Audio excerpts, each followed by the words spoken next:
Hi friends, I'm back again with the Jesus Storybook Bible, and today we are reading Washed with Tears. It is from Mark 14, Luke 7, and John 12. One night, Jesus went out to dinner at an important leader's house. The important leader invited his important friends. They were all just sitting down to eat when a woman walked in. She was not invited, but everyone knew who she was. "Who does she think she is?" the guests whispered. "How dare she?" See, the woman was a big sinner, and everyone knew it. It was easy to see, after all, she had broken the rules and done bad things. The woman walked straight up to Jesus. She was carrying very expensive perfume. Now, the thing about perfume back then was that it just didn't come in bottles, it came in jars. And the jars were made out of precious stones, like alabaster. But here's the catch. The jars didn't have a lid or stopper or anything, so the only way you got the perfume out was if you broke the jar. Once you broke the jar, that was it.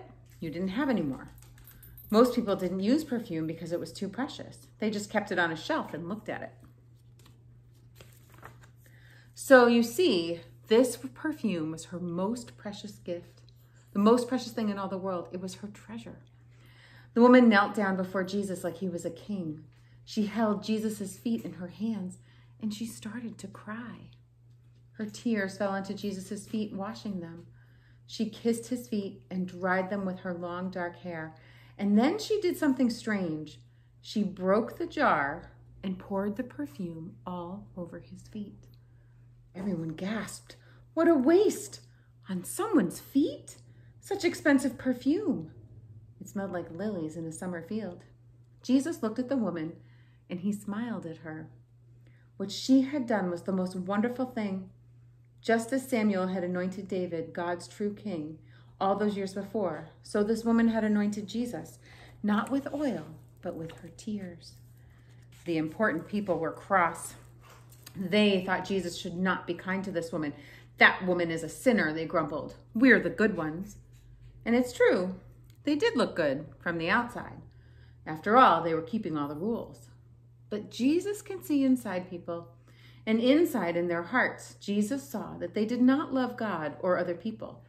They were running away from God, and they thought they didn't need a rescuer. They thought they were good enough because they kept the rules, but sin had stopped their hearts from working properly, and their hearts were hard and cold. This woman knows she's a sinner, Jesus told them. She knows she'll never be good enough. She knows she needs me to rescue her. That's why she loves me so much. You look down on this woman because you don't look up to God. She's sinful on the outside, but you are sinful on the inside. The important people shook with anger. Jesus turned to the woman and smiled. Your sins are forgiven, he said. You trusted me, and God has rescued you. Who does Jesus think he is? The important people whispered. Only God can forgive sins. They didn't believe that Jesus was God's son. The more Jesus loved people and helped them, the more the important people and leaders hated him. They were afraid people would follow Jesus instead of them. They were jealous and angry enough to kill Jesus.